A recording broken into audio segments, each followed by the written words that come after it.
വരട്ടെ. എൻ്റെ കർത്താവിൻ്റെ ഉന്നതമായ നാമത്തിൽ നിന്റെ രോഗപീഠകളെ കർത്താവ് ഏറ്റെടുക്കട്ടെ.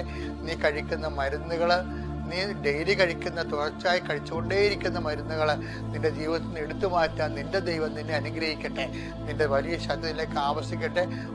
ഉള്ളംകാലം വരെ കർത്താവിൻ്റെ രക്തം പടരട്ടെ. എല്ലാ കോശങ്ങളിലും, പേശികളിലും, അസ്ഥിക്കുഴകളിലും, ശരീരകോശങ്ങളിലും കർത്താവിൻ്റെ രക്തം നിറയട്ടെ. മാരക രോഗങ്ങൾ, തീരാവേദികൾ യേശുവിൻ്റെ നാമത്തിൽ മാറിപ്പോകട്ടെ. എൻ്റെ കർത്താവിൻ്റെ ഉന്നതമായ നാമത്തിൽ, സഭയുടെ അധികാരത്തിൽ നിന്റെ ജീവസന്ധാന മാർഗങ്ങൾ, ജോലിക്ക് വേണ്ടിയുള്ള ശ്രമങ്ങൾ, നഷ്ടപ്പെട്ട ജോലി, ജീവിതത്തിൻ്റെ തകർച്ചകൾ, ഭാര്യഭർത്താക്കന്മാരെ വിഘടിച്ചും ഭിന്നിച്ചും ഇരിക്കുന്ന അവസ്ഥകൾ, ഒരുമിച്ച് ജീവിക്കാൻ ആഗ്രഹിക്കുന്നവരുടെ ആഗ്രഹങ്ങൾ പ്രാർത്ഥനകളായി കർത്താവിൻ്റെ തിരുസന്നിധിയിൽ സമർപ്പിക്കുന്നു. മക്കളില്ലാത്തവരെ കർത്താവെ, ഉള്ള മക്കൾക്ക് രോഗമായി പോയവർ, മക്കളോടെ മാസങ്ങളായി ആശുപത്രിയിലായവർ, മക്കളുടെ രോഗങ്ങൾ കണ്ടുപിടിക്കാൻ പറ്റാത്തവർ, ഗർഭസ്ഥ ശിശുക്കളുടെ എല്ലാവിധ അനുമോമനികളും